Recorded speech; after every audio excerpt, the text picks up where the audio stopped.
Okay, thank you. First of all, I'd just like to thank the organisers for inviting me to speak here today. First time to India and really enjoying it, so thank you. So my talk today is going to focus on two traits that we've been working on in wheat, in particular using magic to understand the genetic components driving these two traits. So just a brief outline of the talk. I'll just give a little background on the magic populations that we've developed at CSIRO, and also just talk briefly about the importance of the two traits that we're interested in. The first one is coleoptile length and early vigour in wheat, and the importance that has on establishment and developing yield component traits into the future. I'm also going to talk about the two methods that we've been working with to analyse magic data. Sort of a reasonably new area, and methods for mapping are only just being established now. I'm then going to talk about another trait, which is a paired spikelet trait. I'll describe what that is and the importance or why we're interested in looking at it, and then how we're analysing that. So just briefly, we have two populations at CSIRO. One is a four-way, we call it a four-way populations. It's designed around 4 Australian cultivars, very simple crossing scheme to bring these together. We used 850 F1s after combining the two F1 pairs, and then took 2 seeds from each of the F2 like at the third generation. And then we self those down to F6, and that forms the population. So we've genotyped these on a number of platforms. I won't go into the details, but we've used SNPs and darts and the various and GBS approaches to characterise them. The second population is a 8-way population, and that was designed with elite cultivars from around the world. And the idea was to essentially accumulate as much genetic diversity in the one population as possible. So you've probably seen this kind of diagram or the schematic of the 8-way, but I'll just touch on a couple of things which probably aren't as clear sometimes about how these populations can be expanded on and utilised for other applications. So quite often when you develop these populations, you have the ability to create multiple funnels in the breeding program, in your breeding design. So the first case of that is you can mate all of the F1s in 28 different combinations, and as you go down, you end up with 315 possible non-redundant sort of crosses at that G3 level. So the approach we took was to increase the number of funnels, which does two things. It increases the contributions coming from each of the funnels, and also if we use unique plants, then we can increase the number of unique recombinations within the population. And then to further develop recombination in these populations, we can take those individuals from the G3 level and intercross them with each other and keep going on until we've, in this example, where we have 3 advanced intercrosses. So you've generated an extra 3 rounds of recombination within the same material. And what that does is just increase your number of recombinations. And I'll come back to this a little later, how useful this is in terms of fine mapping and looking for genes underlying complex traits. So I'll just touch on now the use of coleoptile length and vigour as component traits, which are really important in crop establishment. This is some work done by Greg Lubetsky and others at CSIRO, showing a difference between the current semi-dwarf varieties and the older taller wheats and some newer semi-dwarfs which aren't using RH2 1 and 2. But the idea that this presents is that there, as you sow at greater depths and trying to sow into moisture early in the season, then the RH2 genes tend to have a detrimental effect on crop establishment. and that's shown here, the variety Hartog, compared with a semi-dwarf that doesn't contain these RHT genes. So you can understand that getting the crop establishment is very important, but secondly, the vigor after that is particularly useful in terms of ground coverage and conserving moisture.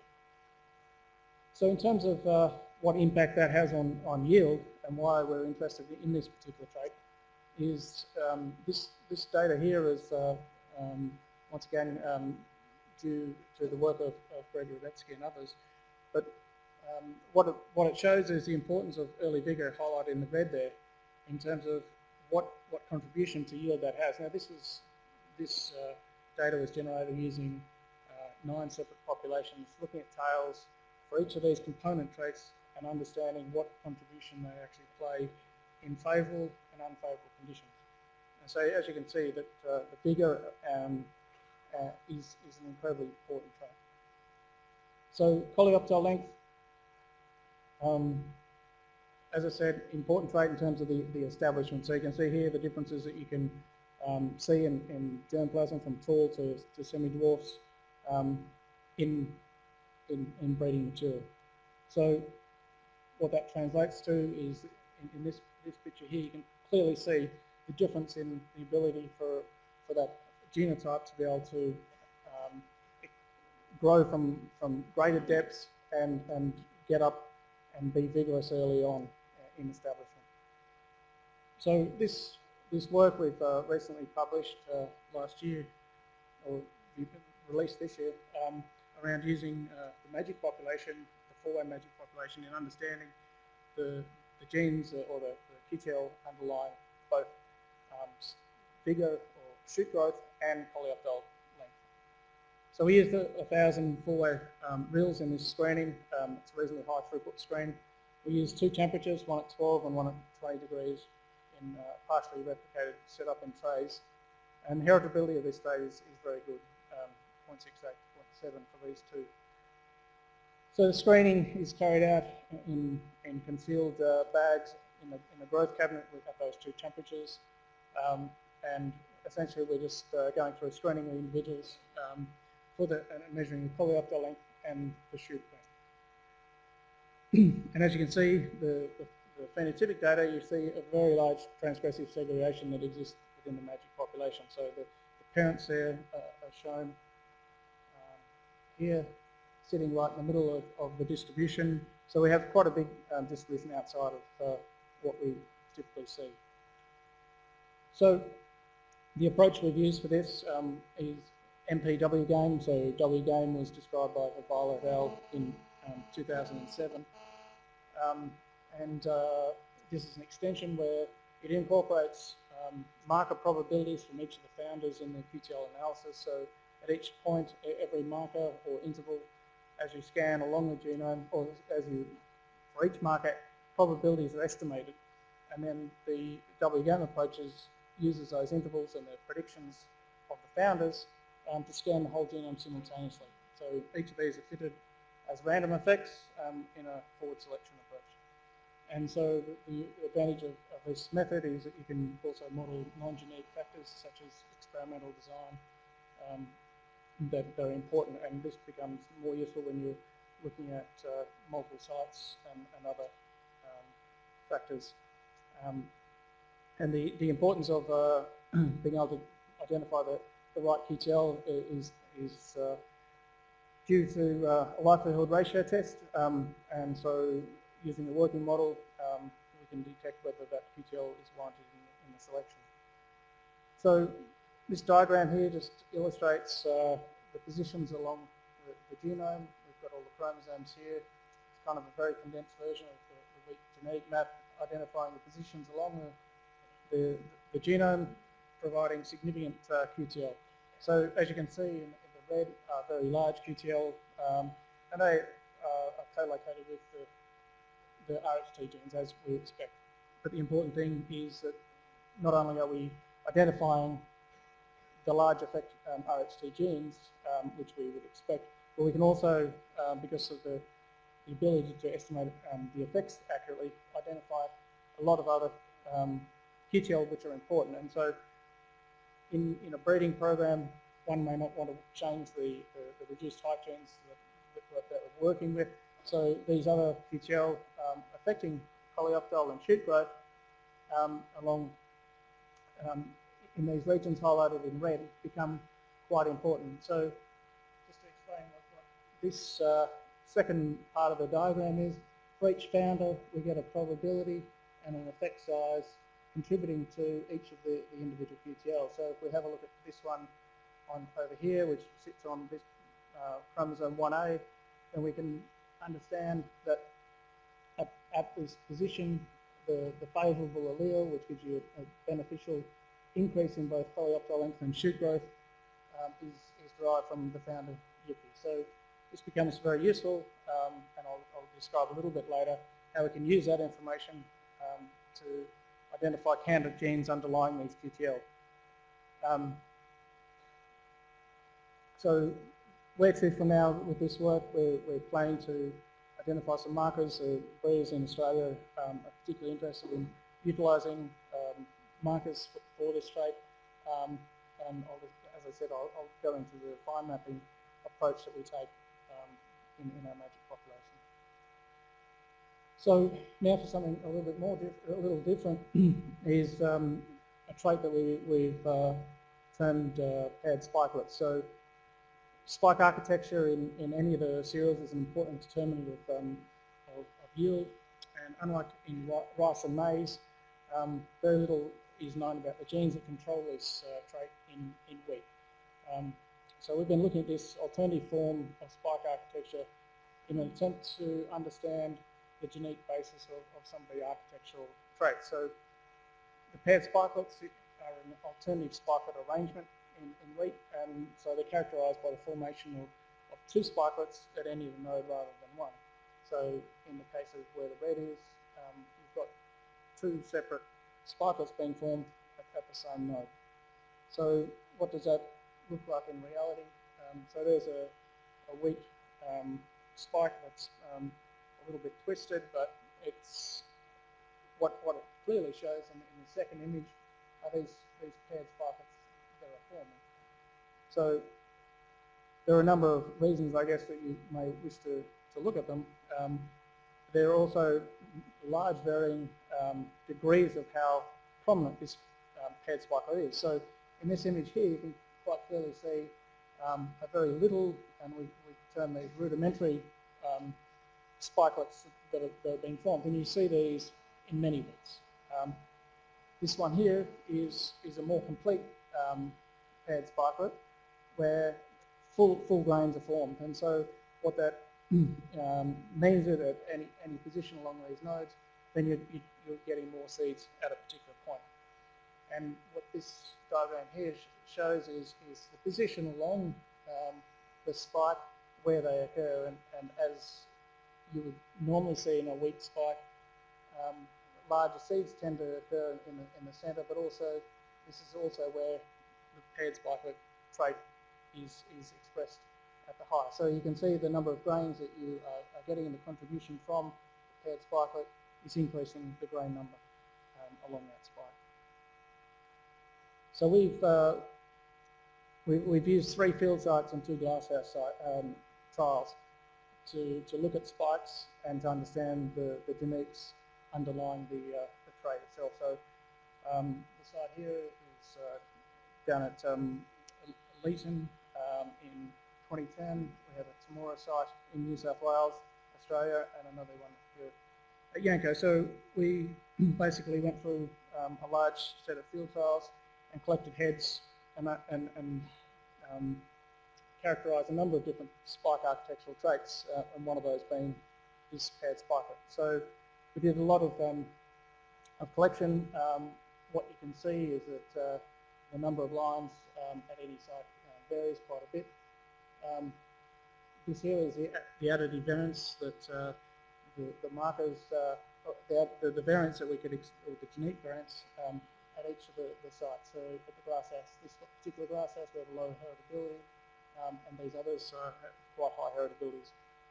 And this here I'll come back to, but it's essentially how much of that genetic variants we're able to explain by the markers.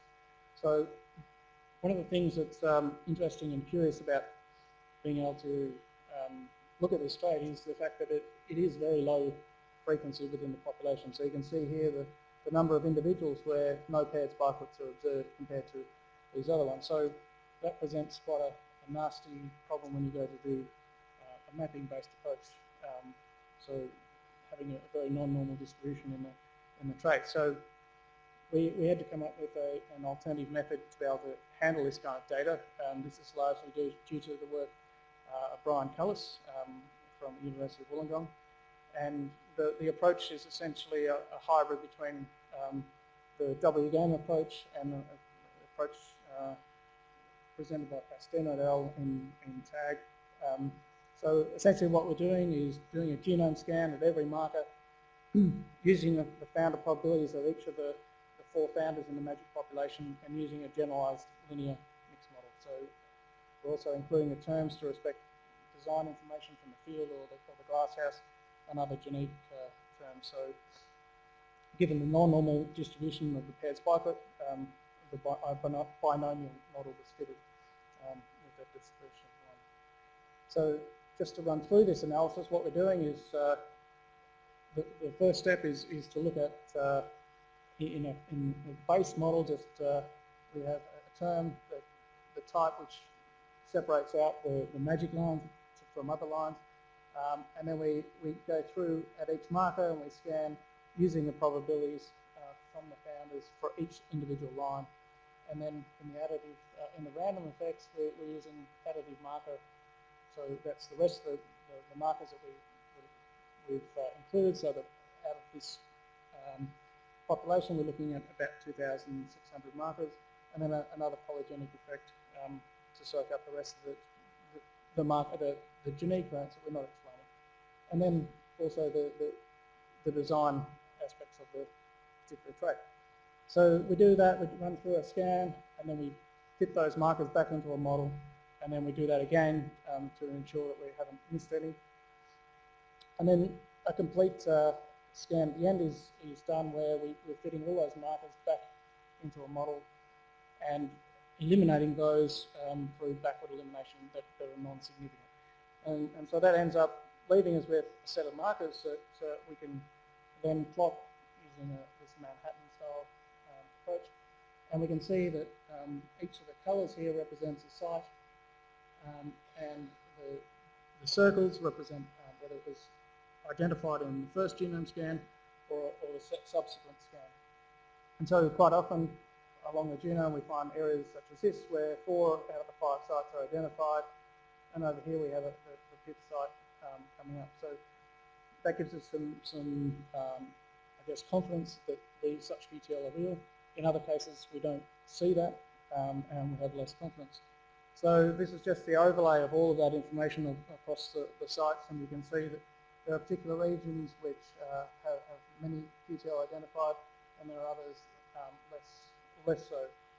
So I won't go into that too much. The one thing I will say is that you can see a large VTL here corresponds to PPD, so the photoperiod gene on 2B, and basically we know already that that's an important gene controlling this trait through using day-length sensitive material in the glasshouse. We know that if we grow them in short days compared to long days, we can increase the number of paired spikelets that we observe. But there's a lot more in terms of the genetics that underpins this trait. So the next step, I guess, is taking this information and making better use of it in terms of a gene discovery approach. So for the coleoptile data and for paired spikelet data and for any other trait, what we're using is this multi-allelic isogenic target sites as a way to rapidly identify genes underlying these QTL and then use those for sequence-based approaches. So I'll just run through that briefly, and then if I get time, talk about some recent results which have helped us understand the genes underlying the paired spikelet trait. So essentially what this approach is doing is we identify a QTL such as this, and at this position along the genome, we can estimate the founder effects for the trait of interest at that particular loci. And by using the combination of the position, the marker effect, and this founder effect, we can identify reals from the population that are still have residual heterozygosity. And by setting up specific combinations of these, we can identify heterozygous individuals from multiple reals, so about 2 to 3% of our reals still segregate, but making sure we have this contrast between multiple founders. And for sequence-based approaches, having more of these combinations at the same target sites becomes incredibly useful in actually discriminating or removing candidate regions out of the analysis. So because there's greater polymorphism across all of the founders, then we can more quickly target regions that only are consistent with, in this case, the red segment. So after we identify these heterozygous individuals, we select them down, identify through phenotyping or genotyping if you're game to use markers alone. But essentially you use the phenotype to define which of these families are useful for further testing and RNA sequencing or genomic sequencing approaches. So we've carried out this exercise in 3 traits now, and one of those is we've looked at pre-harvest sprouting in wheat, and we've identified through the use of transcriptomics a number of candidate genes, or 2 really important candidate genes that we're now exploring through functional testing. But it also enables you to really quickly identify polymorphic regions or SNPs underneath your QTL to rapidly test further. And so you can take these families and keep selfing down for many generations to erode the linkage around that particular QTL. So one example so this is the paired spiker again. On the left here we have one of these isogenic pairs with lots of branches all the way down the spiker, and on the other pair virtually non-existing paired spikers. So we took these 2 individuals and a pool of the individuals actually, and we did 9K genotyping at F9. And we found 3 SNPs that were different between them. So we progressed that further, and at F12 individuals, which is these guys here, we did 90K genotyping on the 2 isogenic pairs, and we were surprised to find that there were no SNPs at all that segregated between them. So we thought, oh, well, we must have a gap in our mapping or something similar. So we took a transcriptomic approach where we isolated tissue at double ridge and 5 days post double ridge for these individuals, extracted RNA from those, and then did sequencing, RNA transcriptomics. So what we got back was reads which we then aligned back to GSS contigs, and we couldn't find any SNPs based on sequence, but what we could observe was a spontaneous mutation or a spontaneous duplication in a segment of the wheat genome where this trait is exhibited due to this duplication of genes in a particular region. So that's provided us with quite useful information in terms of the chromosome associated with this, as well as the mechanism that's created it. It also sort of highlights the challenges, I guess, in what we're facing wheat, in that this is a spontaneous duplication event that occurred in one line out of 1,500 within the 4-way magic population. So it does, I guess, make things quite challenging if you're thinking about that in a breeding process and how you actually can harness that kind of information if it's beneficial. So my last slide is just acknowledgement. So Steve Swain and Scott Bowden have been heavily involved in the paired sparklet work, Greg Lubetsky, and Alex and Aspen and Zena and Terry are heavily involved in the phenotyping. Alex is involved in some of the visualization. Brian Ellis is involved in the analysis for paired sparklets. The other guys here are CSIRO statisticians, and Matt Hayden and Gary Forrest from DPI involved in the genotyping and sequencing work. Thanks for keeping your mind.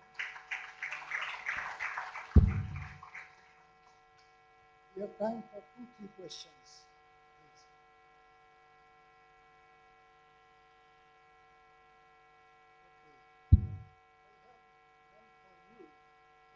Your slides here, when I was looking at this paired spikelet, there was a huge variation in estimates of predictive genetic variance at two sites, like GH09 and GH11. In one case it was 0.9, in case it was more than 0.9. Total variance, genotypic variance may change so much, but by far the component which is mostly due to editing genetic variance, unless something outrageously in these two experiments. Yeah, so I think there is a logical explanation for the lower heritability, essentially, the lower genetic variance. That experiment was conducted in a glasshouse where heating overnight failed for 2 or 3 weeks around germination, as well as the fact that it was out of season environment. Even though it was in a glass house, it was atypical for a normal growing environment. So I think a lot of noise was introduced in the data.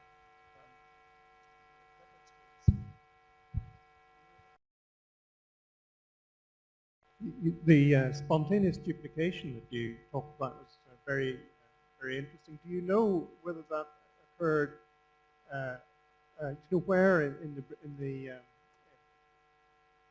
construction of the magic lines that occurred? Like, could it be that it was in one of the parent populations, but somehow just transmitted through one lineage, or was it a spontaneous event during the inbreeding? Yeah, it definitely didn't occur in one of the founders. We know that. Where we've tracked it to is at F5. We can clearly see a clear difference with. So within that particular line, we grew many families onwards, and so within some of those families, some have it and some don't. So we have an individual that we can track it back to at F5. So we do want to explore that a little bit further.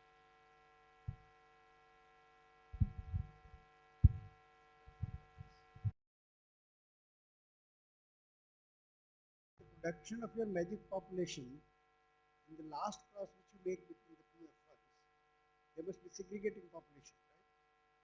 How many crosses do you make in the last? So in our 4-way population, we created 70 independent crosses, 70 crosses which generate 850 seeds. Select the plants randomly? Sorry? Random plants are taken for crosses? Yeah, so we only used one individual male on multiple female plants.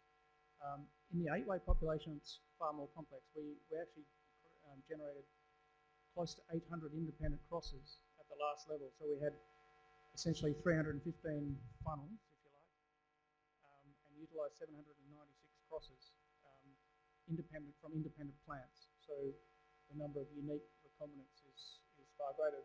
The simple way to think of it is you can bring 8 lines together and generate that last cross many times between the same plants. Yeah, so after we brought those together, we subsequently did 3 more generations of intercrossing, and we used approximately 180 individuals at each level so that we maintained a certain degree of novel recombination, because what occurs in the first stage, I guess, of the first 3 is that if you only use one funnel, then all the recombinations within that funnel are going to be transferred later to all the other progeny. Whereas if you use individual plants which are different, then your accumulation is of new recombination events. So not only do you get more recombination events, but you actually have independent ones. So rather than utilising the same ones, which doesn't give you any more information, by having independent ones, you actually can utilise them. What's more interesting is we've just started to use what's that relationship between, we've actually found that we might have identified 30 QTL, but we've only identified 4 of those that actually has the same founder contributing with positive allele. So the interaction that goes on between, I guess, within a broader diverse set is very hard to understand without having that information. So we know that, so out of those 34 were of the same phase, 8 of them were independent, so selection you could actually select for those, using those 12. But if you're trying to apply some sort of selection on the remainder of them, you actually, it's very difficult because you've got different founders contributing to different traits at the same locus. Thank you, Colin. Our next speaker is Dr. T. Napoleon, and he's going to speak on functional mechanism of drought tolerance identified in subtropical maize using genome-wide association mapping and transcriptome approaches. Dr. Napoleon, please.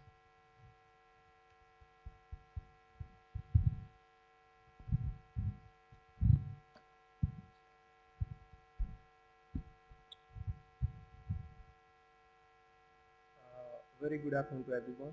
In the next 20 or 25 minutes, I'm going to share with you our experience with drought in maize. Before going into the details of the experiments, I would like to share some statistics. The area of cultivation of maize in India is about 8.5 million hectares, and the production is about 22 million hectares, with a productivity of 2.54 tons per hectare, which is far less than China and USA put together. The half of the maize produce is consumed by poultry. There is an estimation that the demand for maize may go up to 45 million tons in India in the coming years, owing to ever-growing needs from various sectors. For example, the purchasing power of people in India is increasing. They are affordable to buy meat and meat products. So the poultry industry is getting expanded. So more maize is needed to feed the poultry industry. So how to improve the productivity? So I told that the productivity of the maize in India is just half of the productivity of China and USA. Tremendous opportunity is available to improve the productivity. One way is to breed better cultivars, and the second best option is to have some better management practices. Sometimes despite having good cultivars and management practices, the productivity is affected by biotic and abiotic stresses. Among many abiotic stresses, I would consider drought is an important issue not only for India but also globally. This is the IPCC weather report. Almost, all continents, most of the world is going to face the drought-like situation in the next couple of decades. So we have to be ready to face the challenges. In India, 70% of the maize is sown during Kharif season. It means June, July. Depends upon the commencement of the monsoon. The failure or inadequate monsoon will create drought stress, and it may occur at any point of the crop growth stage, starting from seedling to seed setting. Particularly drought at flowering and seed setting stage will reduce the yield significantly. For example, drought at flowering stage will cause pollen sterility or abortion, whereas drought at seed setting stage will affect the yield contributing traits such as number of grains, grain yield, and weight, and so on. So at IRA, we have started series of experiments to understand the functional mechanism of drought tolerance and to breed better cultivars. The objective of our first experiment was to genome assembled nearly 264 genotypes collected from different breeding centers of India, and these genotypes were grown at 3 locations, New Delhi, Hyderabad, Karimnagar, for 2 consecutive years. Stress was initiated at the time of flowering stage, and several traits were phenotyped, including anticipating interval, grain yield, and yield contributing traits. The same panel was simultaneously phenotyped by using 56,000 SNP array, and we have generated nearly 13.4 million SNPs across the panel. The coverage of SNP across the genome was about 2,200 for chromosome 2 to nearly 5,500 for chromosome 1. This is a linkage disequilibrium map where you can see the high and low LD blocks, and these are some of the high LD blocks on chromosome 3 as well as on chromosome 8. We have also measured the LD decay, and the mean rate of LD decay in our population was about 200 to 300 kb if you consider R square at 0.1 level, whereas it was 5 to 10 kb at R square 0.2 level. This kind of low LD was expected in our population because most of the lines in our panel was consisting of breeding lines, so we assumed that some of the loci were already fixed in the population. This is the per se LD pattern of the genome, and where you can see some of the high LD regions at the centromeric region and low LD towards the telomeric region, which means that the active regions of recombination present towards the telomeric region. We also worked out the population structure, and in fact that the panel showed some kind of structure. The number of subset in our panel was 4, which was fixed by the cross-validation error from admixture model, and simultaneously we have worked out the principal components, and the grouping pattern of the principal components was closely matching with the grouping pattern of the admixture model. Then the data was analyzed using different statistics. The first model in Genomic includes the basic data plus inputs from multidimensional scaling plus FTR correction. The second model includes inputs from population structure in addition to the existing variables, whereas in GATIT it uses principal components in place of this MDS. We have come across some interesting results while correcting the population structure. For example, if you consider only the basic model K for the anthracis-silking interval data from Hyderabad, the number of false positives were very high, but the number of false positives were reduced and eventually reduced by adding additional models such as PCA or structure to the model. So these are all the significant SNPs we have identified for anthracis-silking interval across data. This is the comprehensive p-value heat map of all significant SNPs we have identified across data. I told that we have used 4 models, and 3 location data, and SNPs were detected across 7 tribes. A total of 67 significant associations were detected across data, of which 17 were FTR corrected. Anthracis-silking interval has more number of associations followed by grain yield. Apart from this significance and false discovery rate correction, we have also looked into the consistency of the association across correlated tribes. For example, the SNPs mapped on chromosome 5 for grain yield have also been mapped for yield contributing tribes. So this kind of consistency actually were increasing the reliability of those associations. So the question is, we have got significant SNPs, whether these SNPs are associated with some kind of stress tolerance. So this is the grain yield data that look at this locus that was consistently detected across model and locations, and this is the zoom in view of the locus. Here we have searched the presence of genes in the vicinity of the locus using Maize gene models. And the results were very much encouraging. We have identified several genes, and some of them were really associated with stress tolerance. For example, MIB and ethylene responsive factors and binding protein, these are the elements we have identified in the vicinity of this locus. So in the same manner, we have identified genes either directly or indirectly associated with stress tolerance from all our significant SNPs. And out of 67 significant SNPs, 22 were associated with stress tolerance. So this is the collective, we are proposing the collective role of SNPs identified across the data. The outer circle shows the number of the genes identified from our experiment, and the second circle represent the possible molecular mechanisms, and the third circle is the traits that are controlled by these genes. In fact, that we have identified several important genes related to stress tolerance, such as GIP, MIB, NASB, and so on. So the point is, we assume that these set of genes should have been played a major role in maintaining the biological functions during stress conditions. As a follow-up, as well as to validate the results from the GWAS experiment, we have collected tissue samples from them on pathways like photosynthesis, carbohydrate metabolism, signaling, and so on. But we are more interested to see the interaction of these genes in different biological pathways.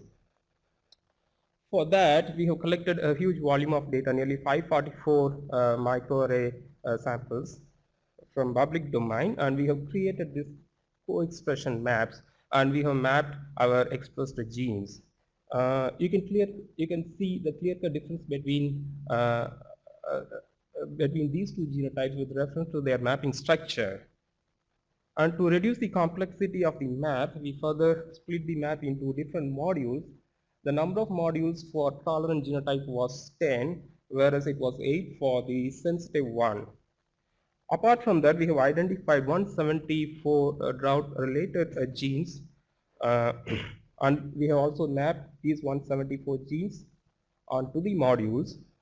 The interesting point is, out of these 174, 75 were unique to the tolerant genotype, and these transcriptomes were not at all expressed in the sensitive one. Apart from that, genes such as heat shock proteins was co-expressed with 19 other DEGs. This MIB was co-expressed with 50 other DEGs, and this ERF, ethylene responsive factor, was co-expressed with 84 other DEGs in the tolerant map. These kind of extensive interactions were totally missing in the sensitive one, which means that the tolerant genotype has different kind of expression and was showing a greater interaction with other genes than the sensitive one. I told that we have identified 174 stress-related genes, and we want to see the interaction pattern of these stress-related genes. For that, again, we have created a specific co-expression map using these 174 genes, and they form nearly 11 clusters, and each color represents one cluster. In cluster 1, the genes are involved or related to stomata closure. These are the genes in cluster 1. And this is cluster 2, where here they include genes related to signaling and protein cascade. And the cluster 3 includes genes related to photosynthetic activity. Here we have seen that the genes that are expressed, that are having similar function, they group together.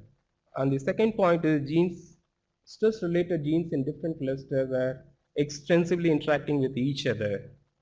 And the third interpretation is, among different clusters, 11 clusters, genes involved in stomata closure, signaling, and photosynthetic activity were highly interacted with other clusters. So this is the outcome of the transcriptome assay. The hypothesis is, in fact, the drought triggered series of transcription factors and genes, and those genes got activated and in turn regulate different metabolic activities like carbohydrate metabolism, protein, amino acids, raw scavenging, and so on. To cut this story short, the tolerant genotype is superior in maintaining the photosynthetic activity and other metabolic activities. And the tolerant genotype is better in osmotic adjustment as well as water balance as well as raw scavenging activity than that of the sensitive one. So this is the kind of outcome we have got from the transcriptome assay. So just for curiosity, we have extended our work to other species also to see how genes are expressed in other species when compared to the maize. For that, we have collected nearly 1,500 array samples from rice as well as 900 samples from wheat in addition to the maize samples. And we have created this co-expression network as well as module-wise co-expression networks. And you can see the clear-cut difference with reference to their pattern and structure. So it means that the genes are expressing differently in different species.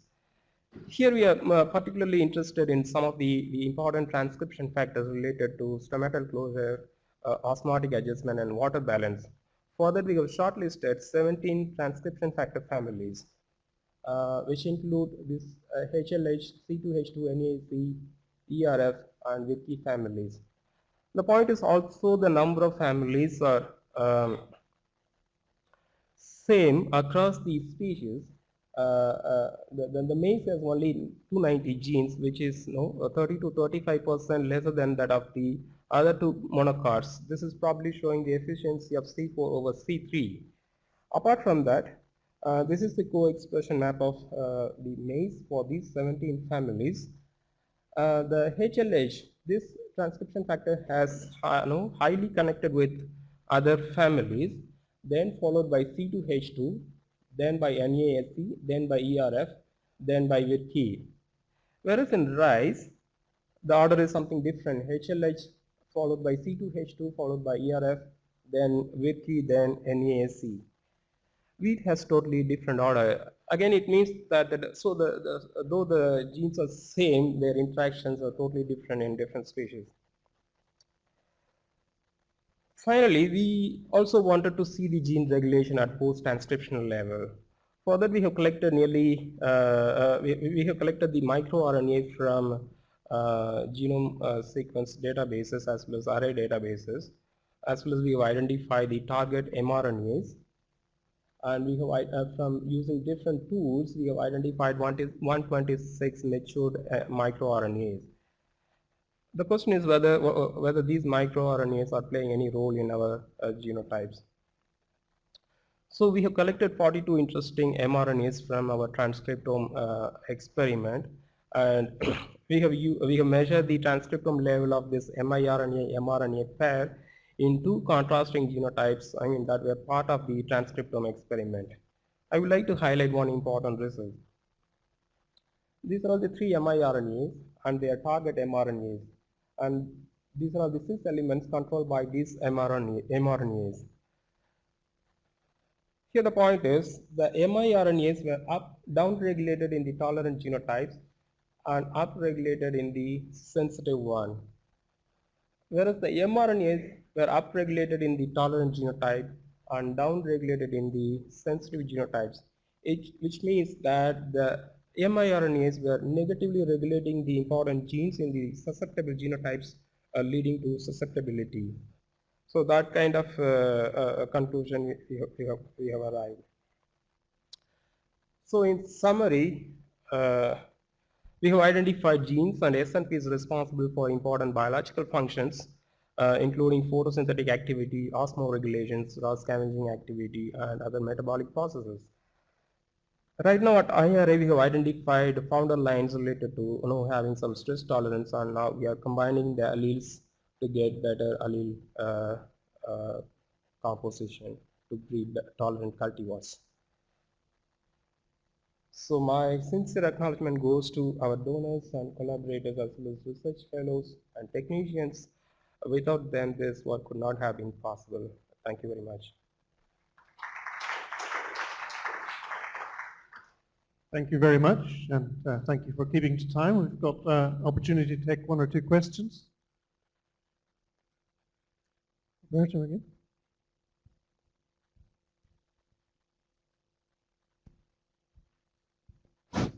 Thank you for your nice presentation. I couldn't pass this opportunity. I work in maize and drought, so very interesting work.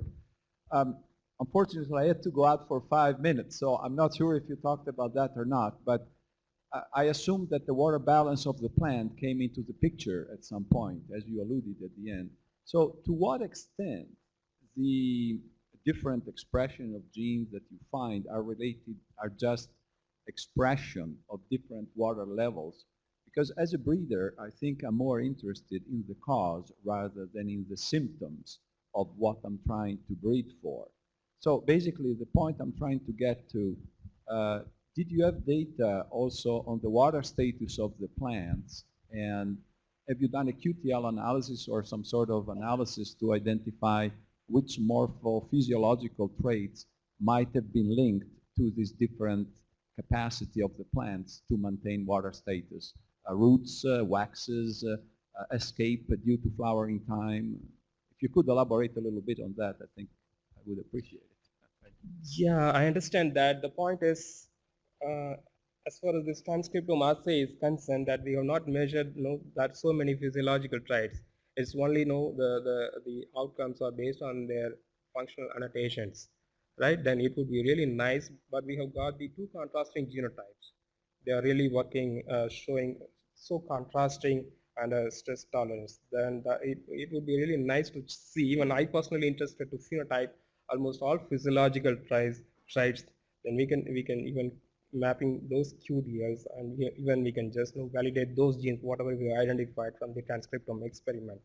But right now I don't have the physiological data related to those two contrasting genotypes. Okay, thank you. But we are planning to do that. Actually. I think it's yeah, we have important, developed yeah. mapping population, but just as part of the story, we are doing some QTL mapping experiments also Again, to validate the genes that are identified. As a from the- breeder, I'm more interested in the cause rather than in the effect. Yeah, I understand. Although it's important to know what the symptoms are. Yeah, my understanding is it's not a single trait. I mean, everyone knows it's a very complex. Again, it's a quantitative traits. I really I'm more interested in the interaction rather than the single trait based approach. So what are the traits that are combining together, then providing the final result is more important to me rather than working only for the single trait. That kind of approach we have been following here. Thank you. Question over here.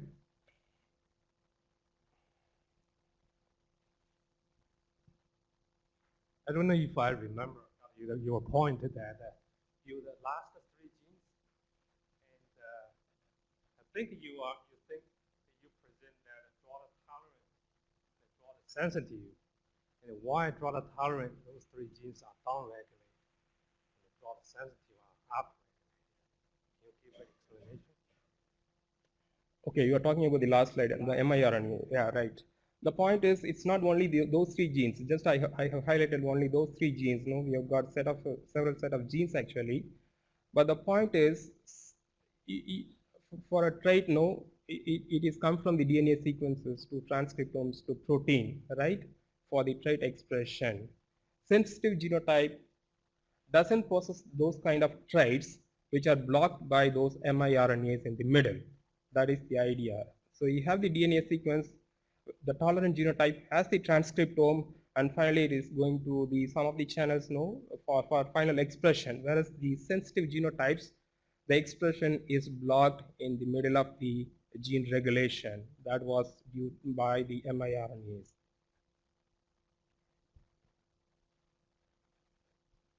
Okay, we have.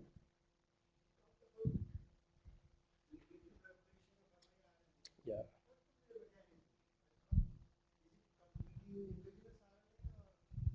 Yeah, that is it's a kind of the study.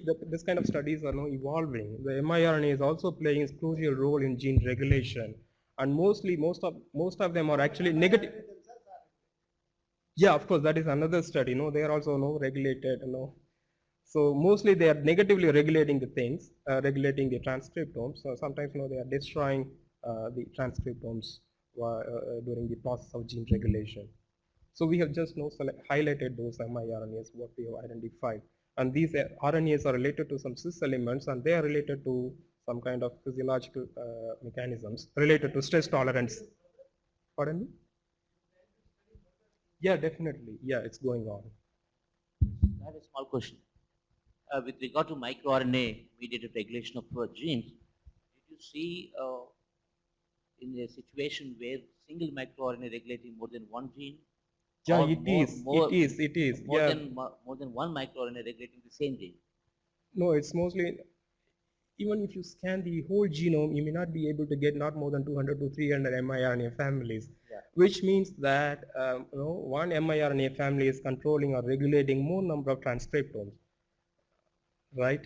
So yeah, number of miRNAs at the whole genome level is very, very less when compared to the transcriptomes. Yeah, it means that one family is controlling more number of more than one gene or transcriptome.